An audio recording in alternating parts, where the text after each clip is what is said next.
गणित शुरुआत से ही ब्रह्मांड को समझने व इसमें होने वाली घटनाओं, इसके नियमों को व्यक्त करने, समझने की भाषा रही है। कुछ नहीं की कल्पना करने पर शून्य, खाली स्पेस, निर्वात आदि हमारे मन में आता है। गणितज्ञों ने इसी निर्वात शून्य को व्यक्त करने के लिए जीरो शून्य को बनाया। कुछ नहीं को शून्य से दर्शाया जा सकता है। आइए अब जानते हैं कि शून्य की यात्रा देश विदेश से होती हुई कैसे आगे बढ़ी। प्राचीन समय में लोग ठोस वस्तुएं जिन्हें इंद्रियों से समझा जा सकता है को ही गणित में उपयोग लाते, पर बेबीलोनियन ने इतिहास में पहली बार बिना शून्य को उपयोग किए लगभग हजारों सालों तक स्थानीयमान आधारित गिनने की पद्धति बनाई। 400 बीसी तक 2016 व 216 में अंतर नहीं कर पाते थे, शून्य की जगह तुक्का उपयोग करते थे। उन्होंने 2016 को इस तरह से लिखा। ग्रीक ज्योमेट्री को ज्यादा उपयोग में लाते थे। उनके व्यापारियों को रिकॉर्ड रखने के लिए अंकों की जरूरत पड़ती थी, पर उन्होंने लिखने के लिए कोई उन्नत प्रतीक नहीं बनाया। माया सभ्यता के लोगों ने 650 एडी में शून्य की अवधारणा के लिए महत्वपूर्ण कार्य किया।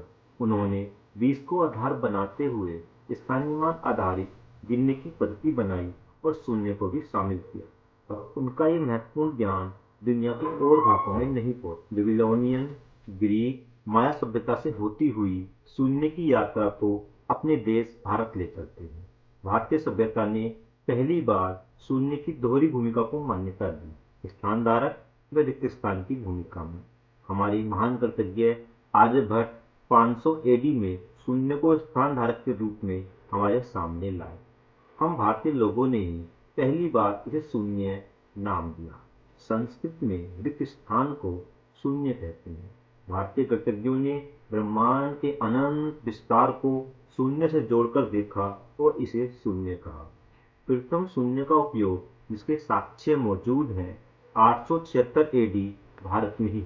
महान भारतीय गणितज्ञ ब्रह्मगुप्त ने पहली बार शून्य को ब्रह्म स्फुट सिद्धांत 628 एडी में परिभाषित किया। जैसे किसी संख्या में से उसी संख्या को घटाने पर शून्य प्राप्त होता है। उदाहरण के लिए 5 में से 5 को घटाएंगे तो शून्य प्राप्त होगा। इन्होंने शून्य के साथ संख्या के नियम भी दुनिया के सामने रखे, जो आज भी जोड़, घटाव, गुणा में सटीक बैठते हैं, पर शून्य के साथ भाग को लेकर वे निश्चित नहीं थे।